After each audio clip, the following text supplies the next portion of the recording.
Se dice que todo ser humano en cierto grado es perverso, que dentro de nuestros corazones existe una oscuridad con la que si se logra establecer una conexión, ésta crecerá y se alimentará hasta dominar nuestros actos. Pero hay veces en que las circunstancias de la vida conducen por un camino que permite lograr esa conexión al instante, la cual lleva a cometer atrocidades inigualables. Actos tan perversos, tan oscuros, llenos de la más absoluta depravación. Crímenes tan difíciles de imaginar que solo de pensarlos oprimen el pecho. Actos infames, cometidos por esas personas que han sido dominadas por la oscuridad.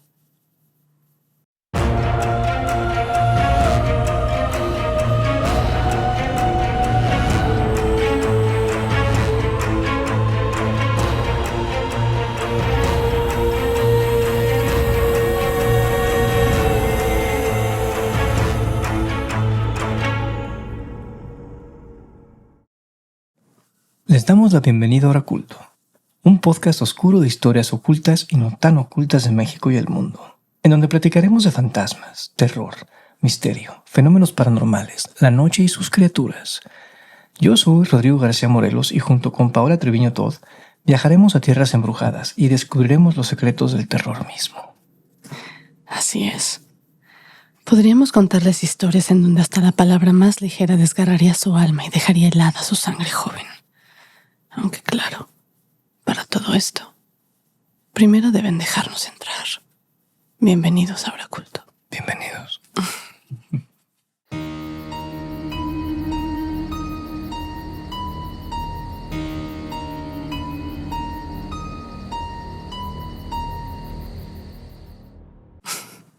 Hola Pau, ¿cómo estás? Hola Rom, ¿bien y tú? ¿Cómo has estado? ¿Hace cuánto tiempo que no nos vemos? No sé, hace mucho. Mucho. Híjole, de veras, es que sí han pasado los años. ¿Cómo han pasado los años? Ya me pareció canción. ¿Cómo estás? ¿Todo bien? Muy bien. ¿Qué les vamos a platicar? Cuéntales. Oigan, pues hoy les vamos a platicar de una asesina serial, de Amelia Dyer, mejor conocida como la ogresa de Reading.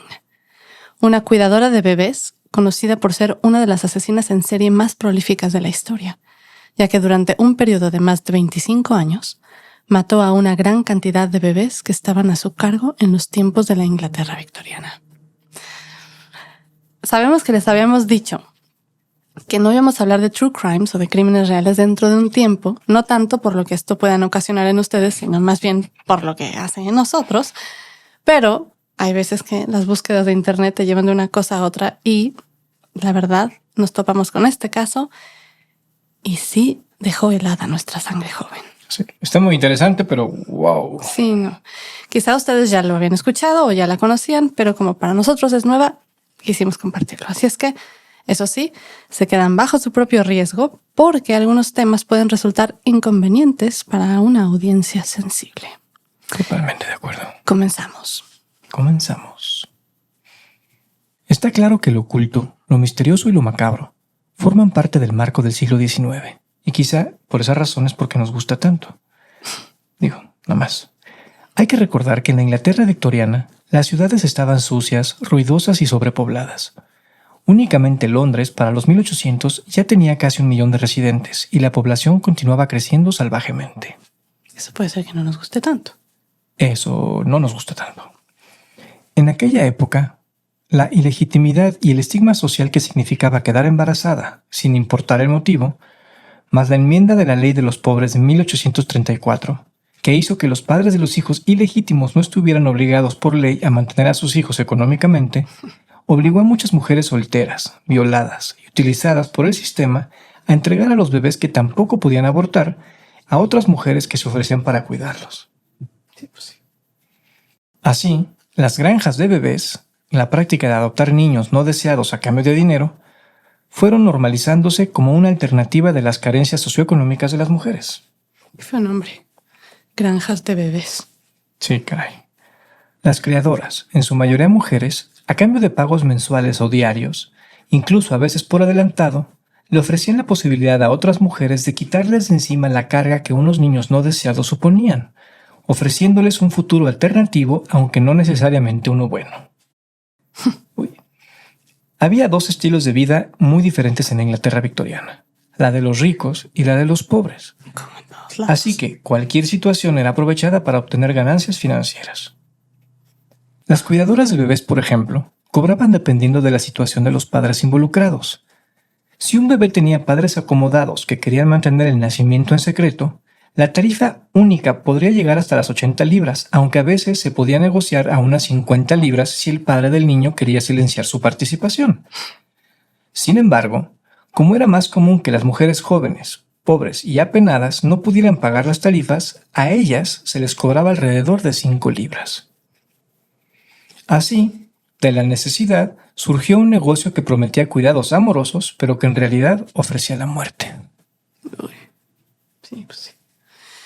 Está acá. Está canijo.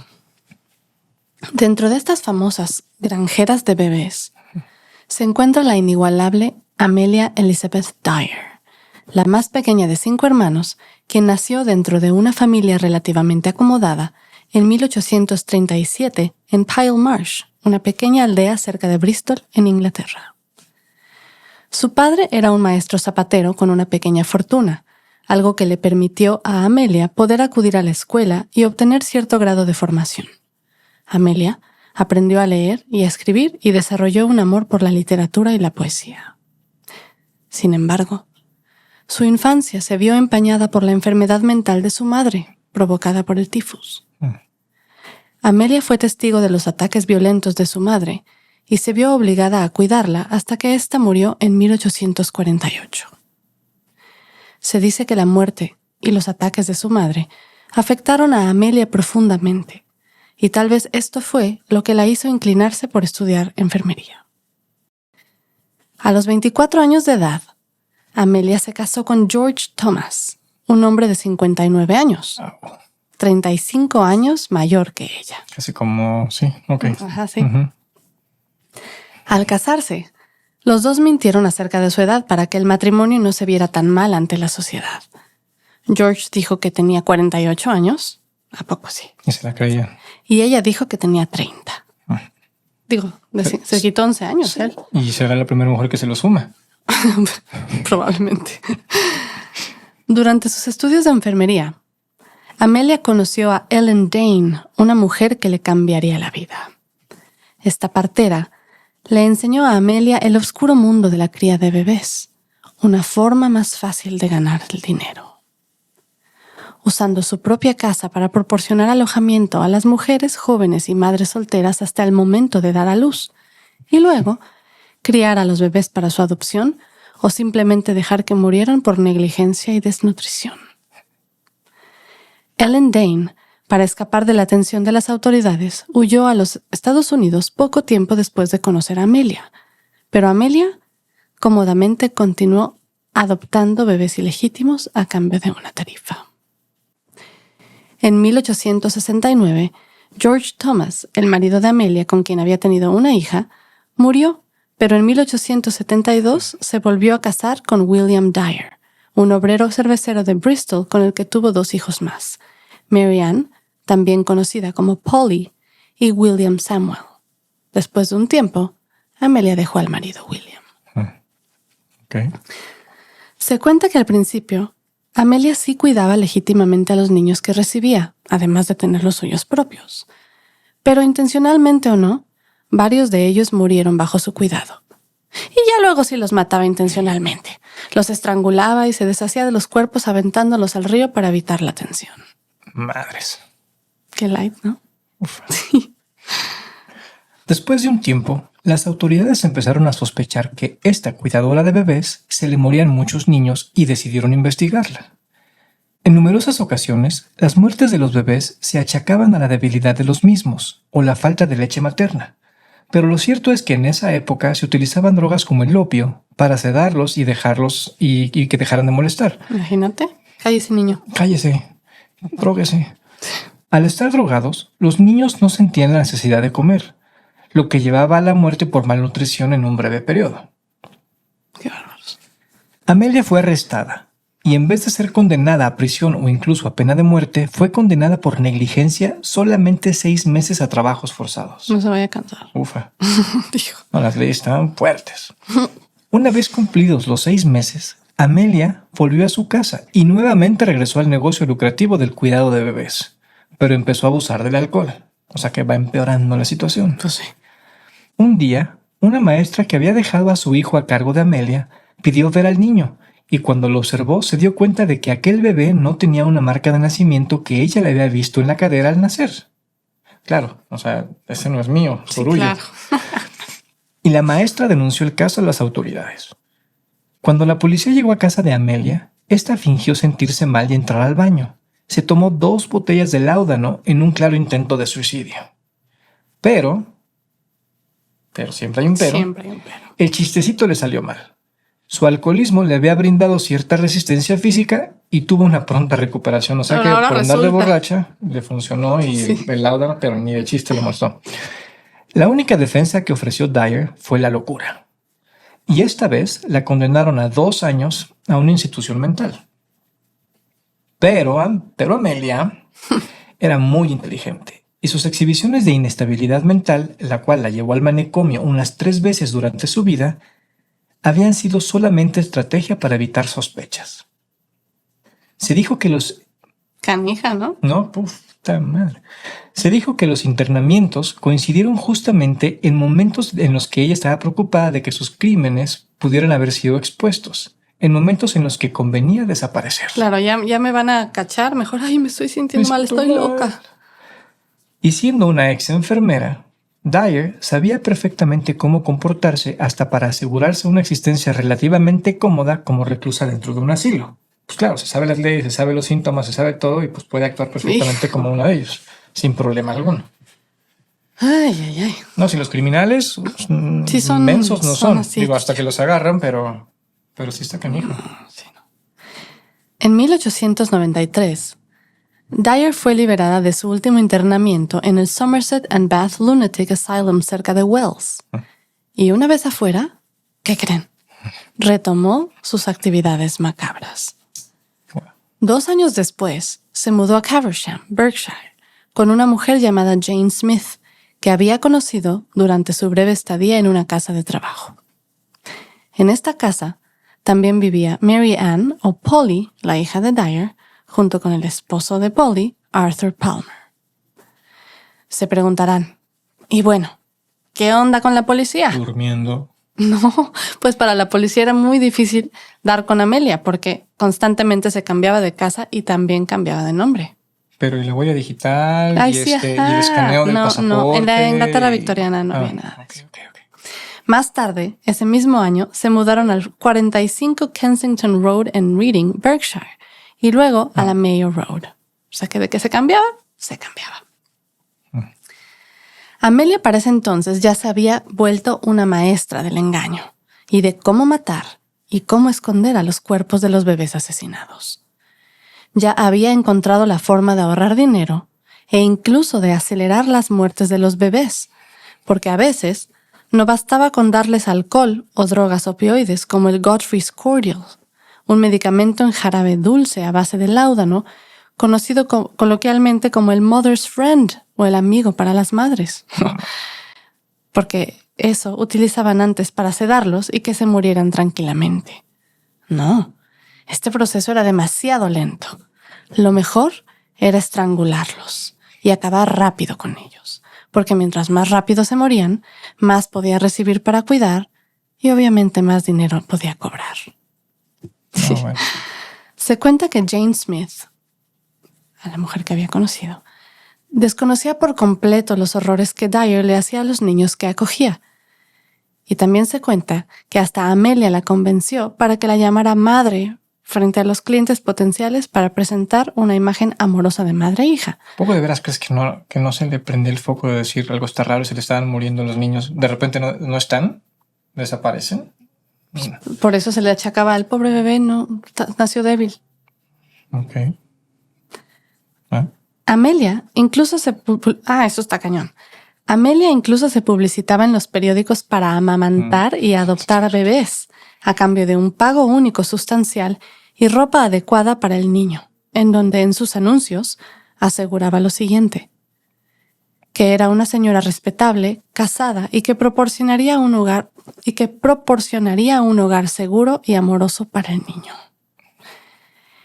En enero de 1896, en el diario Bristol Times and Mirror, bajo la sección de varios, se leyó lo siguiente: busco mujer respetable para cuidar a un niño pequeño.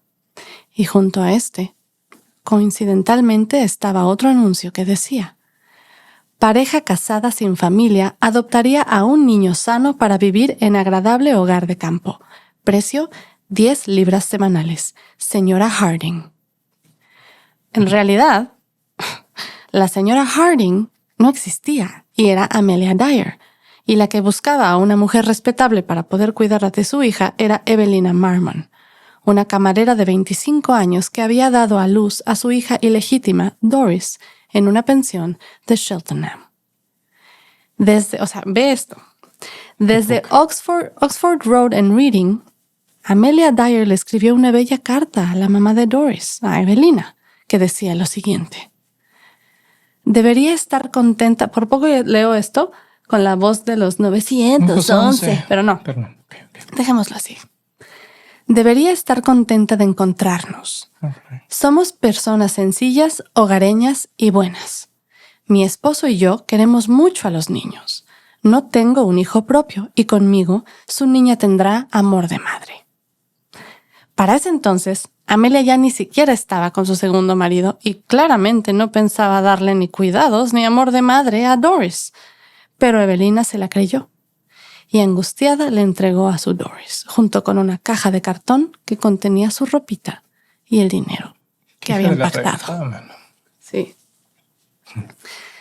Evelina Marmon, como muchas otras madres que entregaban a sus hijos a Amelia, tenía la intención de volver al trabajo y esperaba eventualmente poder recuperar a su hija. O sea, literalmente era un como daycare, o sea, no de plano, o por un tiempo indefinido chance, pero no era como vuelvo por él y no está. Me imagino que había muchas mamás que pues desgraciadamente tenían que dejarlos, pero en este caso pues ya me imagino, ¿no? Se te rompe el corazón. Evelina, la mamá de Doris, acompañó a Dyer a la estación de Cheltenham y luego a Gloucester y se despidió de su bebé. Unos días después, recibió una carta de la señora Harding diciendo que todo estaba bien con su hija. Marmon le respondió, pero nunca recibió una respuesta. Sin embargo, ese día, Dyer no viajó a Reading como le había dicho a Marmon, sino que se fue a la Mayo Road en Londres, en donde ahora se hospedaba su hija Polly, que tenía 23 años de edad. Ahí, Amelia encontró rápidamente una cinta blanca como las que se usan para bordado y costura. La enrolló 2 veces alrededor del cuello de Doris y le hizo un nudo. La muerte no habría sido inmediata. Y Dyer luego dijo, cito: me gustaba verlos con la cinta alrededor del cuello, pero todo terminaba pronto con ellos. Hija de su madre. O sea, ambas mujeres, Amelia y su hija Polly, una vez muerta la bebé, envolvieron el cuerpecito de la pequeña en una servilleta y se quedaron con parte de la ropa que Marmon había empacado para Doris, y lo demás se iría a una casa de empeño. Dyer también pagó el alquiler a la casera y al hacerlo le regaló un par de botitas para niña para su pequeña. Ah, bueno, qué lindo. Es que en aquella época las botas y los zapatos eran los artículos más caros y muchos niños se veían obligados a andar descalzos incluso en invierno. Pobrecitos. De hecho, esto cuando estuvimos buscando un poquito de esto y también nos estremeció. Era muy común que las familias pobres en esa época empeñaran su mejor ropa, su ropita de domingo, los lunes por la mañana. Luego la recogían los sábados, que era día de pago, para poder usarla nuevamente el domingo y así sucesivamente. Es horrible. A veces a uno se le olvida. Estás viendo películas acá victorianas y preciosas y estás opulentas y te imaginas tú viviendo en esas épocas. La realidad era horrible. Era horrible. La pobreza y la gente sufrió demasiado. Las calles sucias porque pues usaban los caballos y también tenían que limpiar, pero para que los demás no se ensuciaran, los ricos no se ensuciaran sus y ropas los pobrecitos niños ahí descalzos o teniendo que empeñar sus cosas. Eso no tiene madre. Eso también es como pretender no ver, ¿no? Eso no tiene madre. Sí, no tiene madre. Bueno, al día siguiente de eso de lo de Doris, Otro niño llamado Harry Simmons, de 13 meses de edad, fue llevado a la Mayo Road. Pero como no había más cinta blanca disponible con la cual ahorcar al niño, se la tuvieron que quitar al cadáver de Doris para poder estrangularlo. Híjole. Wow. El 2 de abril, los cuerpos de Doris y Harry Simmons fueron envueltos en una bolsa para alfombras, junto con unos ladrillos para que pesara más, y se dirigieron a Reading para tirar la bolsa en el río Támesis, en un lugar aislado que Amelia conocía muy bien. Me imagino que ahí ya había tirado a muchísimos más. Wow. Pero miren lo que es el destino. Unos días antes, el 30 de marzo de 1896, un barquero que navegaba con su carga por el río Támesis en el Reading, justo después del Caversham Lock, al pasar por el puente peatonal de madera conocido como Clappers, vio un paquete flotando en el agua y lo recogió para poder verlo más de cerca, sin saber o estar preparado de los horrores que encontraría ahí dentro. Sí. Imagínate, pues ya sabemos que se pudo haber encontrado. Sí. Este paquete mal envuelto y sin ladrillos o extra pesos, lo cual hizo que flotara a la superficie, Aparte sonzas. en él encontró un pequeño cadáver. Pues sí. El cuerpo de una niña a la que habían estrangulado con una cinta blanca. Una cinta blanca que daba 2 vueltas alrededor del cuello y que estaba anudado debajo de la oreja izquierda. Nada más de pensar eso. Sí, no. Pues para los que tienen hijos ya se han de imaginar el terror y el dolor que ha de dar esto.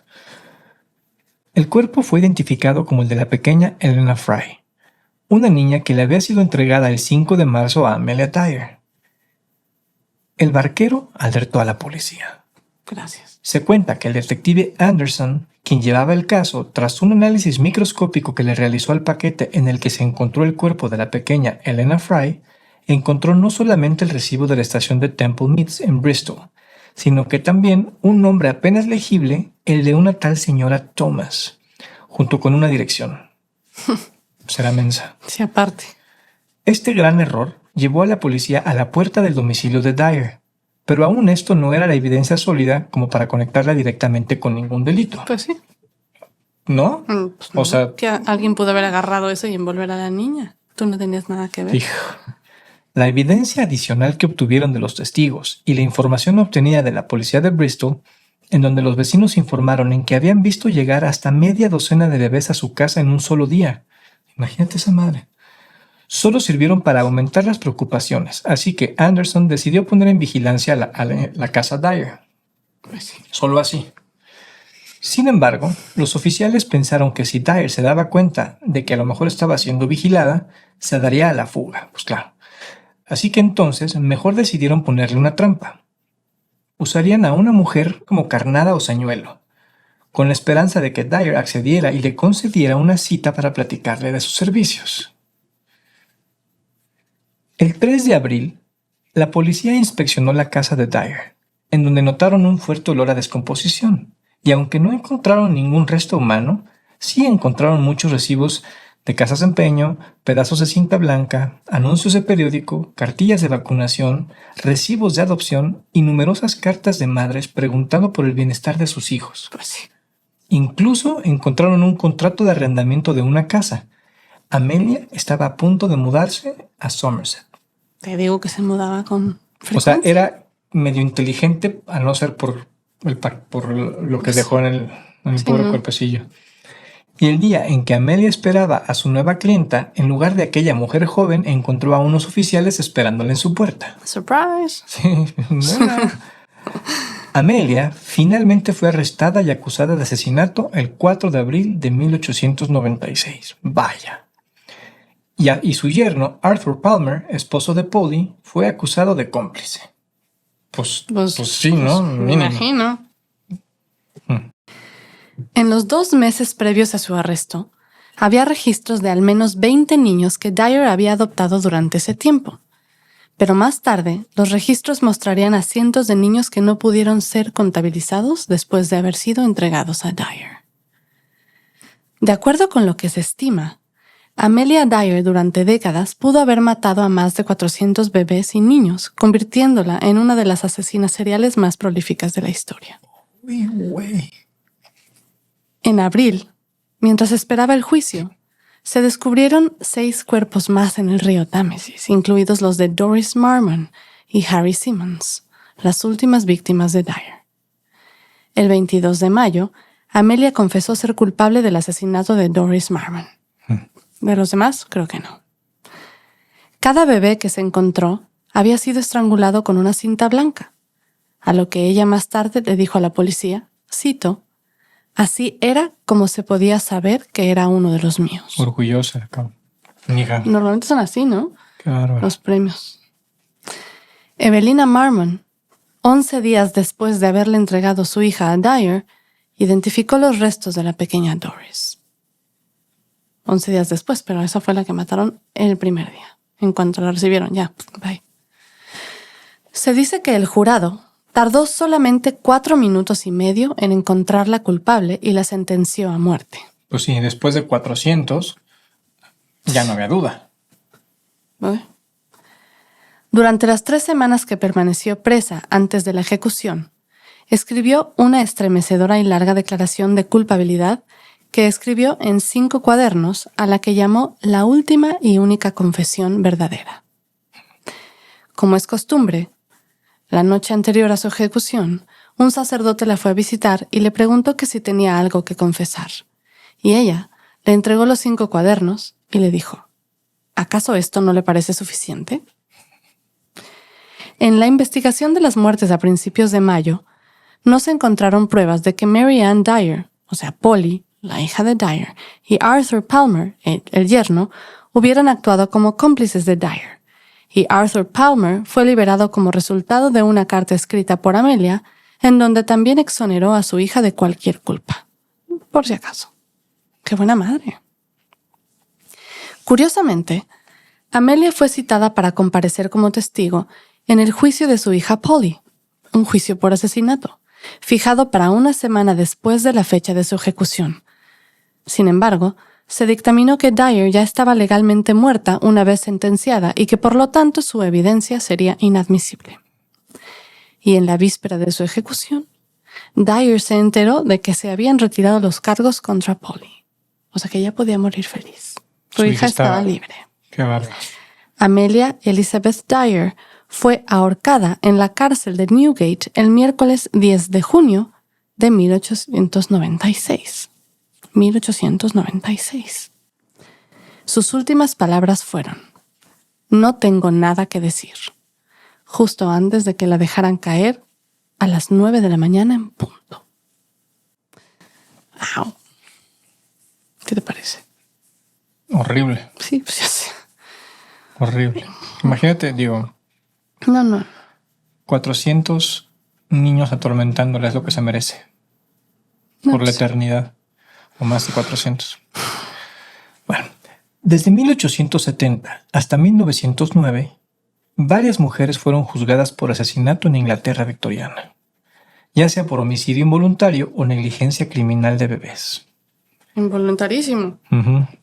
Únicamente en el Reino Unido, 8 fueron declaradas culpables y posteriormente ahorcadas.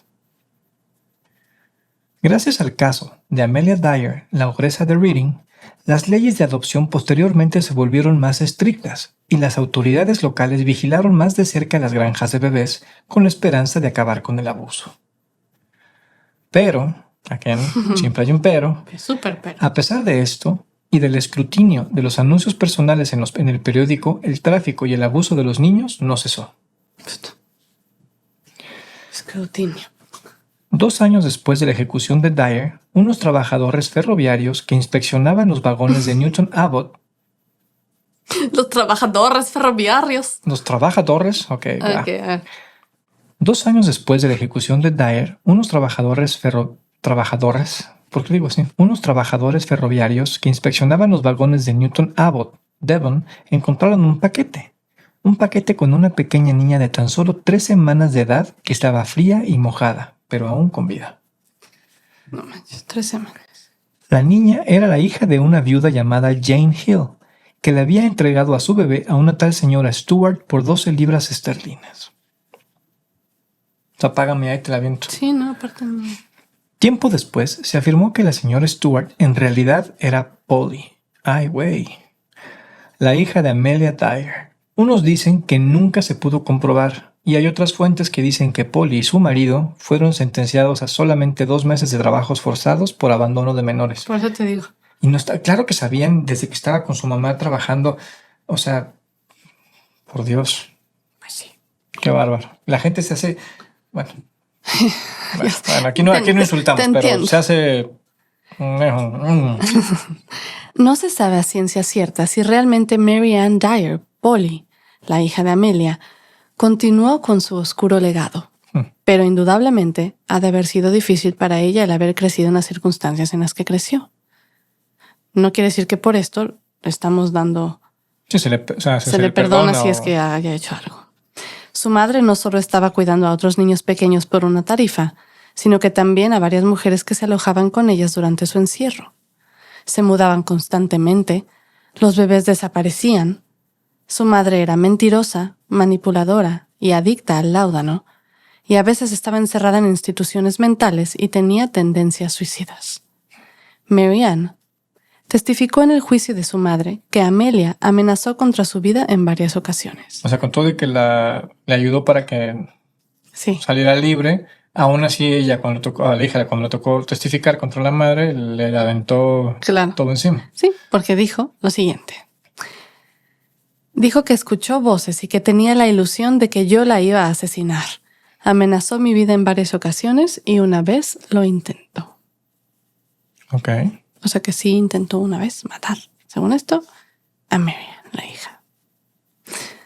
Pues miren, anyway, esto son de las típicas cosas que se hablan, ¿no? Cuando te dicen que un niño puede nacer o crecer traumado. No nacer, puede crecer traumado por lo que ve o lo que vive en su casa.